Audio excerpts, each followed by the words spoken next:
بسم الله الرحمن الرحيم. يا أيها الذين آمنوا قوا أنفسكم وأهليكم نارا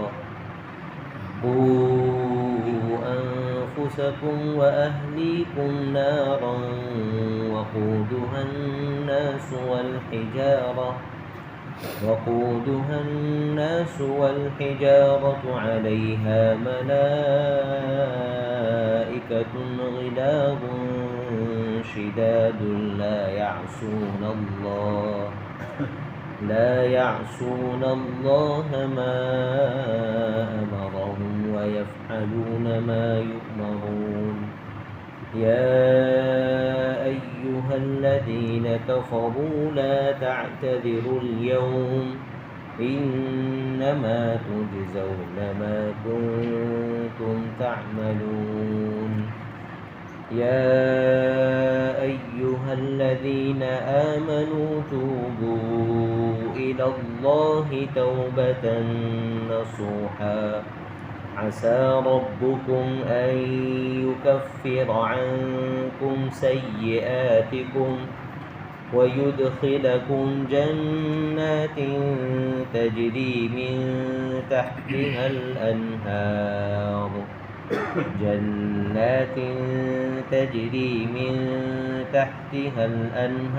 يوم لا يخزي الله النبي والذين آمنوا معه نورهم يسعى بين أيديهم وبأيمانهم يقولون ربنا أتمم لنا نورنا واغفر لنا إنك على كل شيء قدير.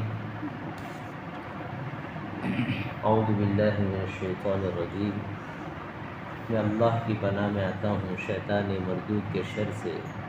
شروع کرتا ہوں اللہ کے نام سے جو سب پر مہربان نہایت مہربان ہے.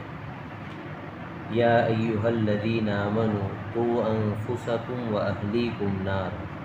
اے ایمان والو، اپنے آپ کو اور اپنے گھر والوں کو اس آگ سے بچاؤ جس کا ایندھن انسان اور پتھر ہوں گے. اس پر سخت کڑے مزاج کے فرشتے مقرر ہیں جو اللہ کے کسی حکم میں اس کی نافرمانی نہیں کرتے اور وہی کرتے ہیں جس کا انہیں حکم دیا جاتا ہے. اے کفر اختیار کرنے والو، آج معذرتیں پیش مت کرو. تمہیں انہی اعمال کا بدلہ دیا جا رہا ہے جو تم کیا کرتے تھے. یا ایھا الذین آمنوا توبوا الی اللہ توبۃ نصوحا. اے ایمان والو، اللہ کے حضور سچی توبہ کرو. کچھ بعید نہیں کہ تمہارا پروردگار تمہاری برائیاں تم سے جھاڑ دے اور تمہیں ایسے باغات میں داخل کر دے جن کے نیچے نہریں بہتی ہیں. اس دن جب اللہ نبی کو اور جو لوگ ان کے ساتھ ایمان لائے ہیں ان کو رسوا یعنی کہ ذلیل نہیں کرے گا. ان کا نور ان کے آگے اور ان کے دائیں طرف دوڑ رہا ہوگا اور وہ کہہ رہے ہوں گے کہ ہمارے پروردگار، ہمارے لیے اس نور کو مکمل کر دیجیے اور ہماری مغفرت فرما دیجیے. یقیناً آپ ہر چیز پر پوری قدرت رکھنے والے ہیں.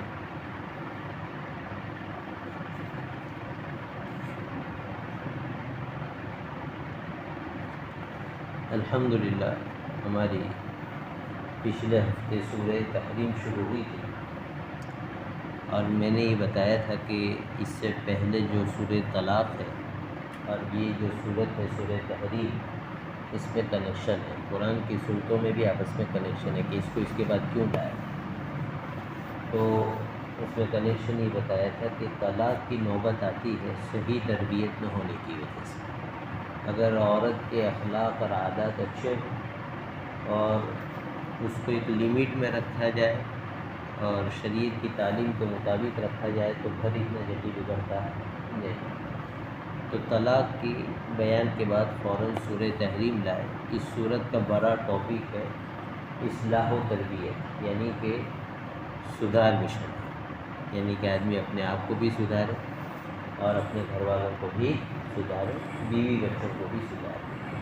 اس میں پچھلی جو آیات تھی اس میں ایک قصے کی جانب اشارہ تھا کہ جس میں آپ صلی اللہ علیہ وسلم نے اپنی بعض بیویوں کا دل رکھنے کے لیے جو ہے اس بات کی قسم کھا لی تھی کہ میں شہد کبھی نہیں کھاؤں گا، اور اس سے مقصد یہ تھا کہ ان کو کوئی تکلیف نہ پہنچے، ان کا دل خوش رہے۔ لیکن آپ صلی اللہ علیہ وسلم کو دیکھو ایک بات ہمیشہ یاد رکھنی تھی کہ انسان ہونے کی حیثیت سے ہر ایک کو تربیت کی ضرورت پڑتی ہے۔ یہ الگ بات ہے کہ انبیاء کرام کی تربیت ڈائریکٹ اللہ کرتا ہے۔ کون کرتا ہے؟ اس لیے انبیاء کرام علیہ والسلام سے پہلی بات تو ہے کہ کوئی گناہ کبھی نہیں ہو سکتا۔ کیا نہیں ہو سکتا؟ گناہ نہیں ہو سکتا، چھوٹا بڑا کوئی گناہ ہو ہی نہیں سکتا۔ ان کو پروٹیکٹ اللہ نے محفوظ کر کے رکھا ہوا ہے، گناہ نہیں ہو سکتا۔ البتہ خلاف اولا بھی ہوتا ہے، جیسے مزاج میں نہیں بیٹھتی کوئی بات، مزاج یار میں نہیں بیٹھتی، ایسی بات بھی ہونے نہیں دیتے۔ جہاں کچھ ہوگا فوراً وہی نازل ہوگی، اس کو یوں کرو یوں نہیں کرنا ہے، ہری بس سن لو تاکہ شریعت بالکل ٹھیک ٹھاک جائے گی آگے۔ تو اس میں آپ صلی اللہ علیہ وسلم کو اس جانب بہت پیار بھرے انداز میں متوجہ فرمایا کہ آپ نے قسم کھا لی تو کوئی مسئلہ نہیں، یہ کوئی جائز نہیں ناجائز نہیں تھا، لیکن یہ کہ آپ اس قسم کو کیا کر دیجئے، توڑ دیجئے، اس کا کفارہ ادا کر دیجئے، اور اس طرح بیویوں کے اتنے ناز نخرے اٹھانے کی ضرورت نہیں۔ تو اس سے پتہ لگا کہ ایک لمٹ ہے، وہاں تک بیویوں کے ناز نخرے ہیں اور اس کے بعد نہیں۔ تو یہاں جو ہے عورتوں کو پھر آگے آپ صلی اللہ علیہ وسلم کی گھر کی جو عورتیں تھیں ان کو یہ کہا گیا کہ تم توبہ کرو کہ تم نے حضور کی محبت میں، اگرچہ محبت میں وہ کام کیا تھا، انہوں نے جو اسکیم کی تھی پچھلی مرتبہ وہ بتائی تھی، لیکن اس سے دوسری عورتوں کے حق متاثر ہو سکتے تھی، تم سے غلطی ہوئی۔ اس سے پتہ لگا کہ دین کے بہت سارے کام آدمی جب کرتا ہے جذبے میں آ کے، کس میں آ کے؟ جذبے میں آ کے، تو بہت سارے جو دوسرے کام ہوتے ہیں اس سے اگنور ہو جاتے ہیں۔ اس لیے یہ ہمارے بزرگوں کا طریقہ ہے کہ ہمیشہ اپنے سر کے اوپر ایک بڑا بٹھا کے رکھتے ہیں۔ کیا؟ ہمیشہ اپنے سر کے اوپر بھی ایک بڑا بٹھا کے رکھتے ہیں کہ ہم سے کوئی غلطی ہوگی تو بتائے گا کون؟ آ رہی کہ نہیں آ رہی دماغ میں؟ تو ہم سے بڑا کوئی ہونا چاہیے جن سے ہم کیا کریں، دین کے معاملے میں مشورہ کریں کہ یہ ٹھیک ہو رہا ہے یا نہیں ہو رہا ہے۔ تو ان عورتوں کو توبہ کے لیے کہا گیا، اور ساتھ میں یہ بات بتا دی گئی کہ آئندہ اس طرح کچھ بھی گڑبڑ ہونی نہیں چاہیے۔ لائٹ تو آتی جاتی رہے گی جی۔ ان جو آیتیں گزری ہے پیچھے، اس میں ایک بات تو ہمیں یہ سیکھنے کی ہے کہ جو ہم لوگ قسم کھاتے ہیں اس کا حکم شریعت میں کیا ہے۔ تو کچھ قسم تو ہوتی ہے جو ہم ماضی کے واقعات کے بارے میں کھاتے ہیں، ٹھیک ہے، اس میں دو طرح کے قصے ہوتے ہیں۔ ایک تو وہ کہ جن کو ہم سمجھ رہے کہ نہیں سچی مچی ایسا ہی، اور آدمی قسم کھا کے کہہ رہا پاورفل انداز میں، پھر تحقیق سے پتہ لگا کہ وہ قصہ ایسا نہیں، اور آدمی نے قسم کھا لی تھی، تو اس میں تو گناہ ہوتا نہیں، نہ اس قسم کا کوئی کفارہ۔ اور اگر پتہ ہے کہ قصہ غلط ہے، یعنی جھوٹی بات میں سامنے والے کو کہہ رہا ہوں، اور پھر جو ہے نا اپنی بات منوانے کے لیے کیا کر رہا ہے، قسم کھا رہا ہے، یہ بہت بڑا گناہ ہے۔ کیسا ہے؟ بہت بڑا گناہ ہے۔ لیکن اس میں بھی کوئی کفارہ وفارہ نہیں دینا ہے، کوئی مسئلہ نہیں، لیکن گناہ بہت بڑا ہے، توبہ کرنی پڑے گی۔ کیا کرنی پڑے گی؟ توبہ۔ اور ایک کچھ لوگ وہ ہوتے ہیں جو بعد میں کہتے ہیں قسم سے لا، قسم سے لا، قسم سے لا، بار بار اتنی قسم آ رہی ہوتی مارکیٹ میں کہ آدمی کبھی اس کی قسم کا وزن باقی ہی نہیں ہوتا ہے۔ اس کو تقیہ کلام کہتے ہیں۔ تو اس میں بھی کوئی مسئلہ نہیں ہے، لیکن یہ کوئی اچھا کام نہیں ہے کہ آدمی کرتا رہے۔ مطلب یہ ہے کہ پہلے جب اسلامی سسٹم ہوتا تھا تو لوگ قسم کھانے سے پیچھے ہٹتے تھے، اس لیے کہ جو آدمی قسم کھاتا تھا نا اس کی ویلیو دی جاتی تھی، بات کی ویلیو دی جاتی تھی۔ ایک آدمی کو اس کی بیوی نے قاضی سے کہا کہ اس نے مہر نہیں دی۔ کیا نہیں دی؟ مہر نہیں دی۔ تو قاضی نے کہا کہ شوہر سے کہ بھائی دی یا نہیں دی تو اس نے کہا میں نے دی ہے، جھوٹ بول رہی ہے۔ تو قاضی نے کہا کہ بھائی قسم کھاؤ۔ تو اس آدمی نے کہا قسم میں نہیں کھاتا، پیسے دوبارہ دے دوں گا لیکن قسم نہیں کھاؤں گا، اس سے میری ویلیو دی جائے گی۔ قسم تو ہلکا آدمی کھائے، میں تو خاندانی آدمی ہوں، میں قسم نہیں کھاؤں گا، میں دوبارہ مہر دوں گا۔ ایسی قسم میں تو قسم کھانا کوئی اچھا کام نہیں ہے۔ بہت ضرورت ہو اور ایسا لگے کہ ہاں اب جو ہے قسم کھانے کی ضرورت ہے اور اس سے میری بات میں کیا ہوگا، وزن پیدا ہوگا اور صحیح بات سامنے آ پائے گی، تب قسم کھانی چاہیے۔ اور 10 سال چلتے پھرتے قسم نہیں کھاتے رہنا چاہیے۔ اور ایک قسم آدمی کھاتا ہے آئندہ کے کسی کام کے بارے میں کہ میں قسم سے فلاں کام کروں گا، تو پھر یہ قسم لگ جاتی ہے. مطلب یہ کہ اب آپ کو ایسا کام کرنا ہے. اگر اس کے خلاف کیا، کیا کیا کہ مثلاً کسی قسم سے کبھی اس ہوٹل میں نہیں گھسوں گا، نہیں کھاؤں گا تیری ہوٹل پہ، قسم کھا دی پکی. ارے بس پھر کبھی جا کے کھا لیا تو قسم کا کفارہ ادا کرنا پڑے گا ریحان بھائی. اور قسم کا کفارہ قرآن نے سورہ مائدہ میں بیان کیا ہے، فَكَفَّارَتُهُ اِطْعَامُ عَشَرَةِ مَسَاکِینَ، 10 غریب کو کھلانا پڑے گا. لہٰذا اس ہوٹل میں جب بھی جائے تو 10 بندے لے کر جائے ساتھ میں کہ آج قسم ٹوٹنے والی آ جاؤ، ولیمہ تو نہیں ہو رہا ہے، قسم ٹوٹ رہی ہے. تو فَكَفَّارَتُهُ اِطْعَامُ عَشَرَةِ مَسَاکِینَ مِنْ أَوْسَطِ مَا تُطْعِمُونَ أَهْلِیکُم، جو گھر میں کھاتے ہو اپنی جتنی ویلیو ہے اتنا 10 آدمی کو کھلا دو. او کسوتہم، یا ایک ایک کپڑے پہنا دو 10 آدمی کو، 10 جوڑے لا کے دے دو، جتنی اپنی ویلیو اپنے جیسی کوالٹی کا کپڑا پہنتا ہے ایسا لا کے دے. یا پھر ایک غلام آزاد کرنا پڑے گا. کیا کرنا پڑے گا؟ غلام. اب تو غلام کا نظام نہیں ہے، تو 2 آپشن ہے، 10 آدمی کو کھانا کھلانا پڑے گا یا پھر 10 آدمی کو جوڑے سلانے پڑیں گے. بغیر موسم کی عید آ جائے گی، اس لیے بغیر ضرورت کی قسم نہیں کھانے کی. اللہ تعالیٰ ہماری حفاظت فرمائے. تو یہ ایک سیکھنے کی چیز تھی. دوسری اس رکوع میں سیکھنے کی چیز تھی کہ عورتوں کے اوصاف بیان کیے قرآن کہ عورت کیسی ہونی چاہیے. امہات المومنین کو یہ کہا کہ توبہ کرو، اور کہیں الزام یعنی اس سوچ میں مت رہنا کہ نبی کو بھی تو عورتوں کی ضرورت ہے، ہم سے بیٹر کہاں ملے گی مارکیٹ میں. اللہ نے کہا ہے اس چکر میں مت رہیو. سپوز کر لو کہ اگر بھول سے بھی نبی نے کیا دے دی، طلاق دے دی نا، تو تم سے ہائی کوالٹی کی مارکیٹ میں لے آئیں گے. اور کیسی ہوگی وہ قرآن نے بتایا. ان جیسی تھی نہیں، لیکن اللہ کہہ رہے ہیں کہ ضرورت پڑے گی تو ایسی کوالٹی ہم دوسری عورتوں میں کیا کر دیں گے، پیدا کر دیں گے، اور تم سے ہائی کوالٹی کی نبی کو دے دیں گے. یہ ڈرایا ہے، کیا کیا ہے، تاکہ آئندہ ہمیشہ کیا رہے، قابو میں رہے. اور نبی کے جو آداب ہے پورے سے پتہ لگا ریحان بھائی کہ سب کی بیویاں قابو میں رہتی، نبی کے وہاں بھی بیوی سے چوک ہو جاتی ہے. کیا ہو جاتی ہے؟ تو وہ ہے ہی ٹیڑھی پسلی سے پیدا ہوئی ہے. کیسی؟ تو ہر آدمی ایسا چاہے کہ آج میں نیک بن گیا، یا جماعت کا امیر صاحب بن گیا ہے، میں شیخ الحدیث بن گیا تو گھر میں کچھ نہیں ہوگا. ایسا ہوتا نہیں ہے. اچھے کے وہاں ہوتا ہے. وہ ایک مولوی صاحب جمعہ کو بیان کر کے گئے کہ گھر میں بہت پیار سے رہنا چاہیے، وہی گھر میں جاتے ہی جھگڑا ہو گیا فوراً.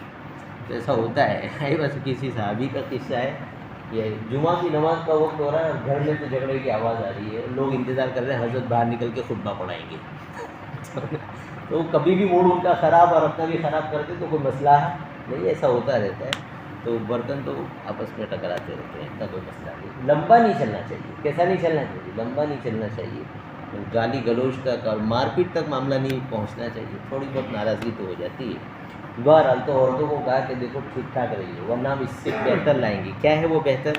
وہ یہ ہے کہ مسلمات مؤمنات، ایمان والی ہوگی، جی اسلام والی ہوگی، قانتات، شوہر کی فرما برداری کرنے والی ہوگی. کیسی ہوگی؟ شوہر کی. تو عورت میں کوالٹی ہونی چاہیے کہ شوہر کہے کہ یوں کرو تو وہ کرے. یہ عورت کی خوبی ہے. کیا ہے؟ اس سے اس کی ویلیو بڑھے گی شوہر کے دل میں، اور جب شوہر کے دل میں ویلیو بڑھے گی تو خاندان میں بھی بڑھے گی.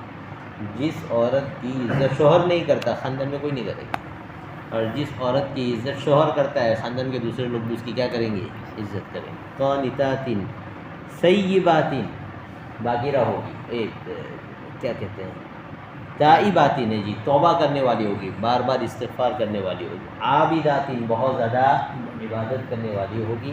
سائحات، روزے رکھنے والی ہوگی. کیا رکھنے والی؟ تو یہ سب ہونا چاہیے عورتوں کے اندر. ان سب چیزوں کے اوصاف پیدا کرنے چاہیے. سیبات و ابکارا، شادی شدہ بھی ہوگی یعنی طلاق شدہ، اور ایسی بھی ہوگی جس کی ابھی شادی نہیں ہوئی ہے، بالکل نویلی دلہن بھی ہوگی، اور ہو سکتا ہے کہ بیوہ ہو. اب بیوہ ہونا کوئی اچھی چیز تھوڑی ہے، اچھی چیز ہے. موقع محل کے اعتبار سے چیز کی ویلیو ہوتی ہے نا.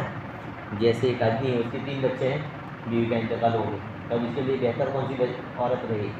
وہ جس نے بچہ کبھی پالا ہی نہیں ہے، نہیں، بلکہ اس کے لیے وہ بہتر ہوگی جو کیا ہو، بیوہ ہو، جو کہیں سے کیا ہو، طلاق شدہ ہو یا اس کا شوہر انتقال کر گیا ہو. ایسی عورت لائے گا تو اس کے گھر کا سسٹم کیا ہوگا، سنبھل جائے گا اور چل جائے گا. جیسے قصہ سنو، حضرت جابر بن عبداللہ رضی اللہ عنہ یہ حضور کے ساتھ ہے اور مدینہ سے باہر ہیں اور آ رہے ہیں. تو آتے ہوئے جو ہے راستے میں حضور نے پوچھا جابر شادی ہو گئی؟ تو حضرت جابر نے فرمایا جی حضرت ہو گئی. تو حضرت آپ صلی اللہ علیہ وسلم نے حضرت جابر سے پوچھا کہ بیوہ سے کی یعنی کہ کوئی شادی شدہ عورت سے کی، یا پھر بالکل جو ہے باقیرہ عورت سے کی یعنی نئی اور لڑکی سے شادی کی جو غیر شادی شدہ تھی؟ تو انہوں نے کہا کہ حضرت میں نے جو ہے بیوہ عورت سے شادی کی۔ تو حضور نے فرمایا کہ تو نے بیوہ سے کیوں شادی کی؟ تجھے کس سے شادی، تو جوان آدمی ہے، تجھے شادی کرنی چاہیے تھی کس سے؟ کنواری سے۔ ہاں جزاک اللہ، کنواری کا لفظ نہیں آ رہا، کنواری سے شادی کرنی چاہیے تھی، شادی شدہ سے کیوں کی؟ تاکہ تو جوانی کے مزے اس سے لیتا اور وہ تجھ سے لیتا، یعنی وہ تجھ سے کھیلتی تو اس سے کھیلتی۔ دیکھیے اس سے پتہ لگا کہ ایک تو اپنے ساتھیوں کے حالات کا علم ہونا چاہیے، اور تھوڑی سی کلوز بات ہو جائے تو اسے نہیں مولوی بگڑ گیا، یہی کہ جماعت کے امیر سب بگڑ گئے ہیں، اس طرح نہیں ہوتا ہے۔ تو حضور نے ان سے یہ فرمایا کہ تمہاری عمر کا تقاضا یہ تھا کہ تم کنواری لڑکی سے شادی کرتے ہو۔ انہوں نے کہا حضرت بات تو یہی ہے، لیکن میرے ابو پیچھے چھوٹے چھوٹے بچے چھوڑ کے گئے ہیں، میری امی بھی نہیں ہے، تو اب ان کو سنبھالنے والا کوئی نہیں ہے، اس لیے مجھے ضرورت تھی کس کی؟ حضور نے فرمایا آپ تو ٹھیک ہے، اس لیے کہ ان کو سنبھالے گا کون؟ اگر کنواری لے کر آ گیا تو 3 بچے ہوں گے تو چوتھا بچہ ہی ہوگا وہ جو سنبھالنا پڑے گا۔ ریحان بھائی نہیں سن میں آ رہا ہے، تو معاملہ مشکل ہو جائے گا۔ تو یہ ہے طیبات ہی ہوا بکار، شادی شدہ عورتیں طلاق شدہ ہو وہ، یا پھر کنواری لڑکیاں، ہر ہم حضور کو دیں گے۔ بہرحال یہ اوصاف تھے۔ اور آج کی جو آیتیں پڑھی ہے اس میں جو ہے یہ پیغام ہے مسلمانوں کو کہ دیکھو اوپر ہم نے نبی کا گھرانہ پیش کیا، اور وہاں بھی تھوڑی بہت چوک ہو جاتی تو وہاں تربیت کی ضرورت پڑتی ہے جی، اور ان عورتوں کو بھی ہم نے ڈانٹ پلائی، تو تمہارے گھروں میں تو بدرجہ اولیٰ ضرورت پڑے گی، اس لیے سنو تو انفسکم و اہلیکم نار، کہ تم اپنے آپ کو بھی اور اپنے گھر والوں کو بھی جہنم سے بچاؤ۔ کس سے بچاؤ؟ اب اتنا کہتے تھے تو کافی تھا نا۔ جہنم کی کنڈیشن بتائی کہ کیسی ہے، کہہ رہے ہیں وقودها الناس والحجارۃ، کہ جہنم وہ ہے کہ جس کا ایندھن یعنی جلنے کی چیز انسان ہے۔ کون ہے؟ انسان سے جلائیں گے، انسان سے بھڑکائیں گے اور پتھروں سے بھڑکائیں گے، لہذا کہیں ایسا نہ ہو کہ تم اس کا ایندھن بن جاؤ یا تمہارا کوئی بچہ اس کا ایندھن بن جائے۔ اس لیے اس کا اہتمام کرو کہ اپنے آپ کو بھی بچاؤ اور اپنے گھر والوں کو بھی بچاؤ۔ جب یہ آیت نازل ہوئی تو حضرت عمر رضی اللہ عنہ حضور کے پاس گئے اور عرض کیا کہ حضرت اپنے آپ کو بچانے کا تو مطلب سمجھ میں آ گیا کہ میں نیکی کروں، گناہ کے کام چھوڑ دوں، اپنے گھر والوں کو جہنم سے بچانے کا کیا مطلب ہے؟ تو حضور نے فرمایا کہ اپنے گھر والوں کو جہنم سے بچانے کا مطلب یہ ہے کہ تو انہیں جن کاموں کا اللہ نے حکم دیا ہے ان کے کرنے کا حکم دے، ان سے کہ بھائی نماز پڑھو، زکوٰۃ دو، گناہ مت کرو، اور جن کاموں سے منع کیا ہے وہ گھر والوں کو منع کرو، گانا مت سنو، گالی مت بولو جی، بے پردگی مت کرو۔ تو یہ سب چیزیں اپنے گھر والوں کو سکھاؤ، تو تم خود بھی جنت میں جاؤ گے اور جہنم سے بچ جاؤ گے، اور اپنے گھر والوں کو بھی جہنم سے بچاؤ گے۔ تو یہاں قرآن کہہ رہا ہے اپنے آپ کو اور اپنے گھر والے یعنی بیوی بچوں سب کو جہنم سے بچاؤ، جس میں جلنے والی چیزیں کیا ہے؟ انسان ہے، پتھر ہے۔ اور پھر دوسرا کیا ہے کہ انسان جب سزا کی بات آتی ہے تو سوچتا ہے یار اپنے پاس پیسہ ہے، ریچ ہے، اپنا بڑا نام ہے، کچھ نہ کچھ راستہ نکال لیں گے۔ اللہ کہہ رہے ہیں وہاں کوئی راستہ نکلنے والا نہیں ہے۔ علیہا ملائکۃ غلاظ شداد لا یعصون اللہ ما امرهم ویفعلون ما یؤمرون۔ کہہ رہے ہیں کہ وہاں بہت سخت رویے والے، سخت مزاج کے فرشتے ہوں گے۔ کیسے ہوں گے؟ اور بہت مضبوط ہوں گے، کوئی اپنی طاقت سے ان کو ہرا نہیں سکتا ہے۔ اور لا یعصون اللہ ما امرهم ویفعلون ما یؤمرون، اللہ نے جو حکم دیا اس کے خلاف نہیں کریں گے، جو اللہ نے کہا بس وہی کریں گے۔ اللہ نے ان کو مکلف کیا ہے کہ تمہیں ان کو سزا دیں گی تو وہ کیا کریں گے؟ سزا ہی دیں گے۔ ایسا نہیں ہے کہ بھائی جیسے ہوتا ہے نا، بہت سارے قصے سنیں گے آپ جیل کے کہ جیلر کو رحم آ گیا۔ کس کو رحم آ گیا؟ جیلر کو رحم آ گیا، تو بعد میں جو ہے اس نے ٹارچر کروانا، سزا دینا بند کر دیا۔ یہاں ایسا نہیں ہونے والا ہے۔ اس جہنم پر جو فرشتے ہوں گے وہ ہمیشہ ہمیشہ کے لیے کیا دینے والے؟ عذاب دینے والے۔ تو ان کا سسٹم ہی ایسا بنایا گیا ہے کہ ان کے دل میں رحم نام کی کوئی چیز ہے ہی نہیں۔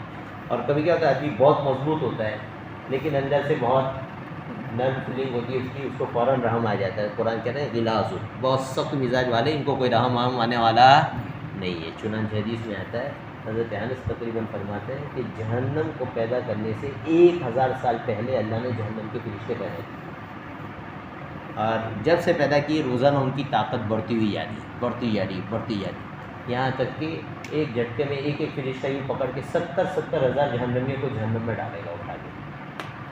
آ رہی بات سمجھ میں؟ اور وہ جہنمی جو ہوں گے نا، خاص طور سے جو کفار ہوں گے وہ ہمارے جو جسم ہے نا چھوٹا سا، ایسا جسم نہیں ہوگا۔ حضور نے حدیث میں فرمایا ہے کہ جہنمی کا جسم کتنا ہوگا، صحابہ کو سمجھانے کے لیے حضور نے فرمایا جیسے یہاں سے مدینہ کتنا دور ہے، مکہ سے مدینہ کتنا دور ہے، اتنا بڑا جسم اس کا بنایا جائے گا، اور ہر سیکٹر میں عذاب ہوگا۔ کیا ہوگا؟ ہر سیکٹر میں عذاب ہوگا۔ یعنی جہنم کوئی سستی مستی چیز نہیں ہے۔ اس تو قرآن میں کتنی زبردست بات کہی ہے، والذین هم من عذاب ربهم مشفقون ان عذاب ربهم غیر مأمون، کہ اللہ والوں کی پہچان یہ ہے کہ وہ ہمیشہ اللہ کے عذاب سے ڈرتے رہتے ہیں۔ اور قرآن یہ کہتا ہے کہ سچی بات یہ ہے کہ اللہ کا عذاب ہے بھی ایسی چیز کہ کوئی آدمی چین سے بیٹھنا نہیں چاہیے، ہمیشہ ڈر لگتے رہنا چاہیے کہ ہمارا کیا ہے۔ تو بہرحال یہ جہنم کا نقشہ کھینچا ہے کہ بہت سخت فرشتے ہوں گے، اس سے اپنے گھر والوں کو بچا۔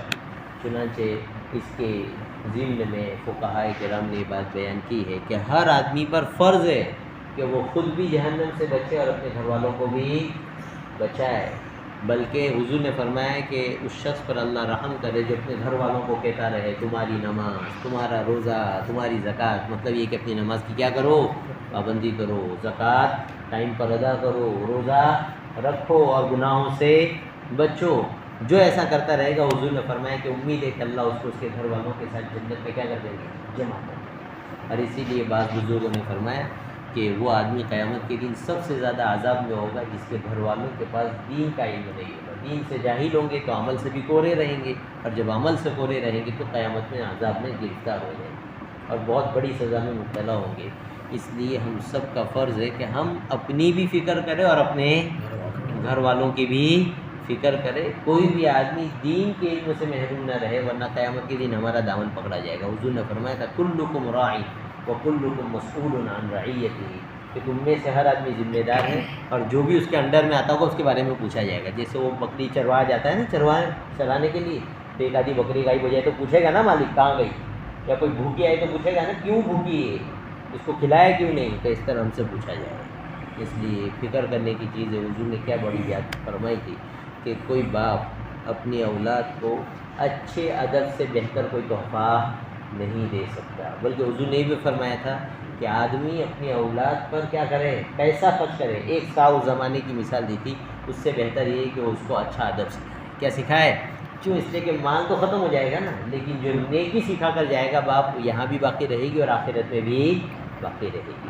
اس لیے ان سب چیزوں کا خیال کرنے کی ضرورت ہے۔